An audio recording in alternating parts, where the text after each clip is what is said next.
At the wedding feast, music thundered and glasses clinked, but my chest was hollow, my breath thin. I searched the hall for my daughter, weaving through sequins and perfume until the laughter blurred. A door stood ajar near the kitchen, and something inside me froze. I pushed it open and saw her, my little girl, sitting still. Her scalp, bare strands of her hair scattered across the cold tiles like torn ribbons. She tried to hide her face, but the gleam of the overhead light revealed every patch of skin. My sister leaned against the counter, smirking as if it were nothing. "Relax," she snorted. "It's funny." The world tilted. My hands trembled not with weakness, but with rage so sharp it cut the air. The room beyond still rang with celebration, but here there was only silence heavy enough to crush. I crossed the space in 2 steps, and before my mind could soften, my palm struck her cheek. The sound cracked louder than the music outside. Her eyes widened, then narrowed, but I did not wait for her words. I turned, gathered my daughter into my arms, and walked toward the exit. Behind me came my father's roar, slicing through the laughter of the guests' shameful blood. The doors closed, shutting out the feast, leaving only the pounding of my heart and the warmth of my child's tears. They could call me disgrace traitor or burden. But one truth burned in me this time. I would not stay silent. I carried her home that night, the sound of her soft crying pressed into my shoulder, and all I could think of was how familiar this taste of humiliation felt. It was not new. It had been stitched into me since childhood, sewn tight by the hands of my own family. I remembered sitting at the dinner table when I was young, the plate spread with roasted meat and steaming vegetables, and how my father always reached his chopsticks toward my sister's bowl first. He slipped her the tender cuts, the sweet slices, while my plate cooled with scraps and the crust of bread. I would chew quietly, eyes lowered, pretending not to notice the sharp line of favoritism carved across the table. My mother never corrected him. She told me, "Be patient. A good girl learns to yield." Yielding became my only language. I studied harder than anyone top of my class, hoping numbers on a page would change their eyes. They did not. When bills grew heavy, I worked shifts at the diner after school, sliding tips into an envelope, and I watched them disappear into the cost of my sister's dresses, her college parties, her shiny shoes. The story repeated always with me in the shadows, her in the light. And still, I carried on believing that obedience might earn a corner of love. That night, as I brushed the wig across my daughter's bare head, my hands shook with a memory I thought I had buried. The same dismissal, the same laughter now painted on her tender face. I saw the cycle turning, grinding the next generation into the same ash I had swallowed. My chest tightened, a sour weight pressing upward. Was this my fault? Had my silence given them permission? I held the wig steady, though my fingers ached, and whispered a promise I had never dared to make before. "You will not live the way I did." The question burned deep, raw, and merciless. Where did I go wrong by choosing to endure? The whispers began before the night was over. A cousin sent me a clipped message, a grainy photo of my daughter's bald head already shared in some cruel group chat. By morning, neighbors looked at me with that soft pity that stings worse than scorn. I walked through the market and felt their glances sliding off my back, as if my skin itself carried disgrace. My daughter clung to my arm, her eyes swollen from crying, and in the hush between our steps, she whispered, "Mom, why does she hate me?" The words were small, yet they cut deeper than any insult ever thrown at me. I thought of the first time my sister ruined something I loved, snapping the head off my doll, then pointing her finger at me. Her lips curved in innocence. Father believed her mother scolded me, and the punishment left red lines on my hands. I remembered kneeling outside the porch in the snow, the cold creeping into my bones, while my sister sat inside by the fire wrapped in a blanket bought with money I had earned from shoveling driveways. That pattern never broke. When she wanted a car, my savings became the down payment. When she overspent, I took on extra shifts. Each time I told myself it was easier to remain quiet than to fight against the tide of favoritism. But now the cost was no longer mine alone. My daughter's innocence had been shaved away, each strand of hair a silent scream on the floor. I saw the plastic bag in the trash that night, heavy with her hair, and it looked like a bundle of grief itself. I lifted it, the scent of shampoo still clinging, and nearly dropped it, because the weight was unbearable, though it was light. It felt like holding my own dignity shorn and discarded. That image seared into me a knotted mass of hair, lifeless, stripped of its rightful place, a symbol of all the years I had allowed them to take. I pressed my palm flat against the kitchen counter to steady myself, the cool surface anchoring me, and I realized silence had always been my captor. I stared at the bag once more, then at my daughter asleep on the couch with her fragile scalp uncovered, and a thought rose inside me with sharp clarity. If I let this pass, she would inherit my chains. When my father's voice thundered through the phone the next day, it was as if the walls themselves shook with the weight of his rage. "You brought shame to this family." He barked, the words landing like fists against my chest.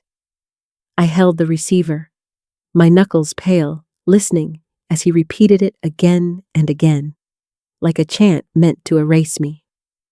My daughter sat in the corner, hugging her knees, and I turned my face toward the window so she would not see the tears pushing hot behind my eyes. He had always been a man of declarations of verdicts that left no room for defense. I had been sentenced by his tongue since childhood. Yet this time, the charge was not for my own mistakes, but for striking the sister who had stripped my child of her dignity. I stayed silent, and in that silence, I felt myself return to every moment I had been beaten down by his words before. The memory of being 15 and slapped across the face for refusing to hand over my babysitting money. The sting of his belt on my back when I refused to lie for my sister.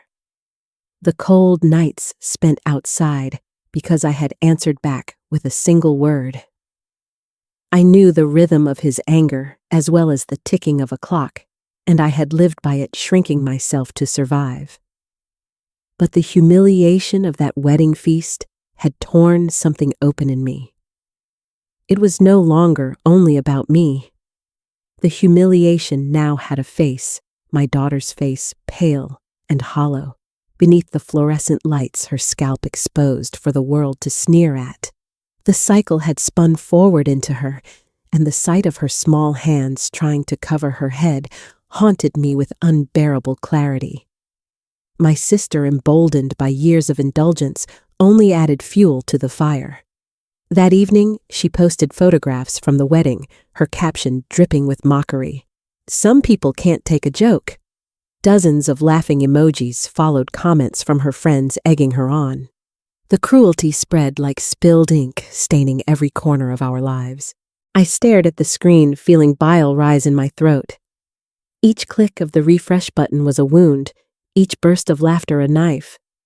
My daughter saw it too. She stood behind me, silent, her reflection in the glass door, trembling as though she were fading into air. That was the moment I realized I could no longer retreat into endurance. I walked into her room later and found her asleep, one arm draped across her pillow, the other curled tight around a handful of her own hair she must have gathered before it was gone. Even in slumber, she clutched it like a lifeline. My throat closed. I reached for it gently, and the strands slid through my fingers, soft as feathers, lifeless as ash. It was not just hair, it was the last thread of her pride, something she tried to hold on to when everything else was stripped away. The image seared into me raw and unforgiving. I thought of all the years I had given myself away to preserve peace that never existed. I thought of my knees aching from scrubbing floors, my paychecks disappearing into the bottomless pit of my sister's wants, my dreams discarded so theirs could shine. I thought of the silence that had been demanded of me pressed into me like a brand. And now, as I looked at my child gripping what remained of herself, I asked the question I had never dared speak. Was I raising her to inherit my silence, my chains? A storm rose in me slow and steady, not wild, but determined like a tide that refuses to recede. I pressed my hand against her back, feeling her breathe, and whispered to the dark room that I would not allow it. Not anymore. I carried that vow into the days that followed. Each phone call from my father was another attempt to drag me back into the pit of obedience. "Apologize to your sister," he demanded. "She is fragile. You are too harsh." His voice was iron, but my answers were softer than he expected. Silence, measured pauses, a refusal to yield. My sister's laughter echoed on social media, but I no longer read the comments. Instead, I began to gather what had been hidden in the shadows for years. Receipts of money I had wired to pay her debts. Old text messages where she pleaded for help, promising to repay and never keeping her word. Letters from landlords thanking me for covering her rent when she was on the verge of eviction. I opened drawers, pulled files, unfolded envelopes with shaking hands, and laid them out on the table like cards in a game I had never before dared to play. Every piece of paper carried my sacrifice, my silence. And now, they would be my voice. The nights were long, and often I sat awake by the window, watching the street lamps flicker. My daughter's reflection would appear beside mine in the glass, her scalp beginning to show the faint fuzz of new growth. Each time I brushed her head with my palm, I felt something awaken in me too. Strength quiet and unyielding, like the stubborn sprout breaking through concrete. The house was filled with silence, but it was no longer the silence of fear, it was the silence of resolve. I remembered my mother's words spoken like scripture. A good girl learns to yield. I tasted the bitterness of them on my tongue and spat them out into the dark. Yielding had not saved me. Yielding had chained me. And now, if I continued, it would chain my daughter as well. One evening, as I folded the last of the documents into a neat pile, I heard my sister's voice on a video someone had sent me. She laughed, saying she'll come crawling back. She always does. The guests around her laughed too. The sound was sharp, triumphant, and it pierced something final inside me. I closed the phone, smoothed the papers with my palm, and whispered not to them, but to myself. Not this time. That night, I sat beside my daughter as she drifted into sleep, and I watched her hand slowly release the last strands of hair she had been holding for days. They slipped to the floor without a sound, and for the first time, I did not see them as a symbol of loss, but as a symbol of release. The weight of silence was falling away. I leaned back the shadows deep around me and breathed in the stillness. It was heavy, but it was mine. The decision was sealed. If I allowed them to keep branding me as shame, if I allowed their laughter to define my child's worth, then I would be the one carving scars into her future. The next gathering would not be theirs alone. It would be mine. I closed my eyes, and the vow repeated steady as a drumbeat in my chest. This time, I will not stay silent. The day of the family gathering arrived without ceremony, yet I felt the weight of it pressing against my lungs like a stone. The house where I had grown up stood waiting, its white paint peeling the porch, sagging under years of neglect. I had not crossed that threshold in months, but now I carried a folder under my arm that contained years of truth no one had wanted to see. My daughter walked beside me, her small fingers laced with mine, her head covered with a scarf patterned in soft blues. She squeezed my hand once, and I felt courage pour into me through her fragile grip. Inside, voices rose and fell like waves. My father sat at the head of the table, his presence as commanding as ever, though his hair had thinned and his shoulders hunched with age. My sister lounged beside him, her painted nails tapping the armrest, her smile smug and careless. They expected me to kneel to beg to apologize. Instead, I stood tall, my silence stretching across the room until the chatter died down. I set the folder on the table. My father scowled. "What is this performance?" he demanded. I did not answer immediately. I opened the folder and spread the papers out one by one, each sheet a piece of my past receipts of debts I had paid for my sister, bank transfers, hospital bills covered in my name, tuition fees I had scraped together while she lived careless and unburdened. The room grew quieter with each piece of evidence. My sister shifted uncomfortably, her smirk faltering. I spoke then, my voice low but steady, carrying more power than any scream. "You called me shame," I said, eyes fixed on my father. "You said I was disgraceful for defending my child.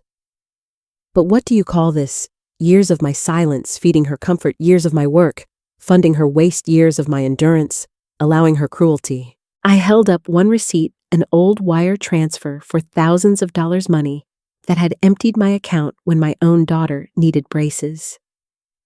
My throat tightened, but I did not stop. "You never saw me. You only saw what I could give. And when I finally refused, when I finally defended what was mine, you spat the word shame."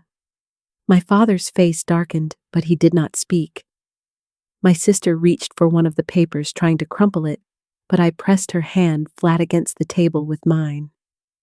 My palm was firm, my gaze unflinching. "You took her hair?" I whispered so quiet, the words felt like smoke, yet everyone heard. "You stripped her of dignity the same way you stripped me all my life. But I will not allow it again." She jerked her hand away, her bravado cracked, and for the first time I saw fear glimmer in her eyes. I did not shout. I did not curse. Instead, I lifted the final piece from the folder, a small plastic bag containing the strands of my daughter's hair I had saved. Gasps rose around the table as I placed it in the center, the dull light catching on the soft brown strands. "This," I said, "is the price of your favoritism. This is the cost of silence. Look at it, because I will never carry it for you again." My father shifted in his chair, his jaw clenched. He wanted to thunder, to condemn, to restore the order he had always ruled by. But the evidence lay there undeniable, and my stillness was stronger than his rage. The relatives who had gathered for the meal exchanged uneasy glances, their spoons idle in bowls. No one laughed. No one defended her. My sister's mouth opened and closed like a fish, gasping for air, words failing her for the first time in memory. My daughter, seated beside me, lifted her chin. She looked at me with wide eyes, and I saw pride flicker where shame had once lived. That sight alone was worth the years of silence breaking. I gathered the papers back into the folder, leaving only the bag of hair on the table. I turned toward the door, guiding my daughter by the hand.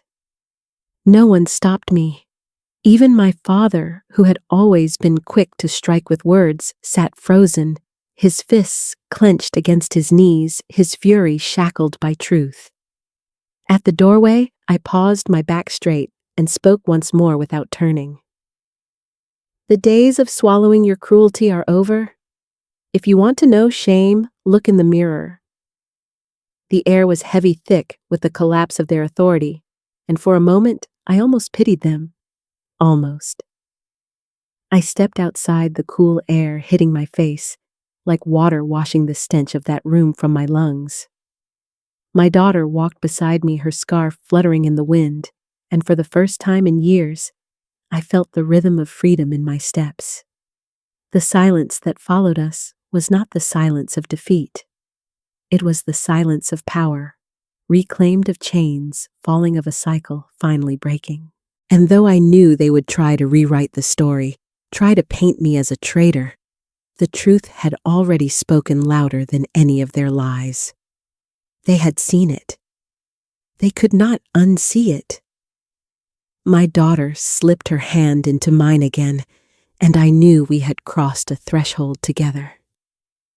The shame they tried to pour onto us had been turned back, and in its place stood something unmovable. Dignity born from defiance, carried on in silence that belonged only to us. We left that house without looking back, the sound of the door closing behind us like a final nail sealing a coffin. The night air was sharp, carrying the smell of rain-soaked earth, and I breathed it in as if it were the first clean breath of my life. My daughter walked close, her scarf slipping a little, revealing the tender fuzz of new hair sprouting against the pale curve of her scalp. She tilted her face toward me and whispered, "Mom, are we free now?" I tightened my grip on her hand, and though my throat ached, I answered with a nod. We walked to the small apartment I had rented on the edge of town, the kind of place no one in my family would have stepped foot in, with cracked linoleum floors and a single window overlooking the street lamp. Yet to me, it felt like a fortress, a sanctuary carved from my own courage. That night, I sat by the window while my daughter slept, the faint hum of traffic drifting in. For the first time in years, the silence inside the room did not suffocate me. It soothed. At dawn, there was a knock on the door. I opened it to find my father standing there, his broad frame shrunken by exhaustion, his eyes hollow. He did not thunder now. His voice rasped with age and something like fear. "Forgive her," he said, the words trembling, as if they weighed more than he could carry. He looked past me, searching for his granddaughter, but I did not step aside. The old reflex rose in me to yield, to soothe, to keep peace, but I swallowed it down. I pulled the curtain across the window, leaving him in the gray wash of morning light. His shadow fell across the threshold, then receded. The echo of his plea lingered, but I refused to let it bind me again. When I turned back, my daughter was awake, standing barefoot in the hallway watching me. She didn't ask what he said. Instead, she reached up and touched my face with her small hand, her eyes steady. I realized then that victory was not in making them bow or repent.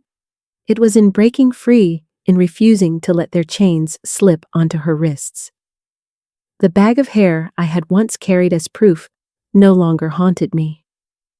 I had left it on their table, a relic of the silence I buried. What I held now was not loss, but renewal. My daughter's head shone faintly in the morning light, soft as dawn itself, and I felt a weight lift from my shoulders. The war had ended not with screams, but with quiet, and the quiet belonged to us. In the days that followed, the rhythm of my life shifted into something unfamiliar, yet strangely tender. I woke early, not to answer demands or scrub away someone else's mess, but to brew coffee in a chipped mug and sit by the small window as the sun spread across the street. My daughter slept in the next room, and the sound of her steady breathing was more precious than any inheritance. I found myself drifting back through memory, tracing the path of how I had been raised to believe obedience was virtue. Silence was strength. Sacrifice was duty. I remembered the countless nights bent over ledgers, calculating how to stretch paychecks thin enough to cover my sister's luxuries, while my own shoes wore through at the soles. I remembered the bruises that faded, but never left reminders of the times I was told love required endurance. Those memories returned with a weight I could barely carry yet. For the first time, I examined them without flinching.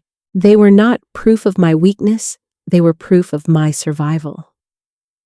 One evening, I sat at the small desk in our apartment and opened a blank notebook. I wrote down each memory as it came, short sentences, fragments of a life lived in shadow. The words felt raw, but each one was a release. My daughter peeked over my shoulder, her eyes curious, and I realized she was reading not just about me, but about the chains I had broken for her. I closed the notebook and smiled, a gesture that felt strange on my face after so many years of restraint. "This is ours," I told her, tapping the cover. She nodded, and her eyes softened with a trust I vowed never to betray. As the weeks passed, her hair began to return, soft wisps shining under the light when we walked to the corner store. Strangers no longer stared, and even when they did, she stood taller beside me, unashamed. Each step we took together felt like rewriting the story I had once believed was carved in stone. I often asked myself in quiet moments, is true victory measured by their ruin or by the fact that she will never bow the way I did? The answer grew clearer with each sunrise. I had not destroyed my sister nor silenced my father. I had simply stepped out of their shadow, carrying my child into light, and that was enough. The silence that used to cage me now stretched wide as freedom, and in it, I could finally hear my own heart. In the quiet weeks that followed, life began to take on a gentler shape, not dramatic or triumphant, but steady in ways I had once thought impossible. I learned to savor the smallest rituals, boiling water for tea, folding laundry with unhurried hands, listening to the faint laughter of children drifting up from the street. My daughter's hair returned in soft waves, each new strand glistening under the morning sun like proof that healing could grow silently without permission from anyone. I watched her sketch at the table, her scarf tossed aside, no longer afraid to be seen. Her resilience filled me with both pride and sorrow, for she had carried pain too early, yet she was already moving toward wholeness. I too began to rebuild, not in grand gestures, but in the quiet decision to love myself as fiercely as I had once loved my family. I bought flowers for the first time in years, placing them in a jar on our kitchen counter. Their color brightened the room, and I realized I no longer needed someone else to grant me beauty. I accepted part-time work at a small bookstore where the smell of paper and ink reminded me of the notebooks I had filled with fragments of my past. Each page I wrote was another stone lifted from my chest, another weight set down. Slowly, I understood that my worth had never rested in their approval, and that freedom was not loud or vengeful. It was quiet, patient, and deeply mine. The lesson I carried forward was simple, yet hard-won. Blood alone does not define family, and love is not proven by how much one can endure. True love respects, listens, and protects. Anything less is not love at all. I no longer sought reconciliation from those who had crushed me. Instead, I sought peace within myself, and I found it in the stillness of evenings when my daughter leaned against me, both of us wrapped in the same blanket, watching the city lights flicker outside. I tell myself often, and now I tell you, if you have been called a burden, if you have been silenced or cast aside, know that your dignity remains untouched beneath the scars. You can step away, you can rebuild, and you can breathe without asking permission. I have done it quietly, painfully, and finally with relief. My story is not an ending, but a reminder. Freedom is possible, and peace is a right no one can strip away. If you carry a story like mine, may you find the courage to release it. And if you are listening now, I invite you to share. to reflect, to walk this path of dignity with me.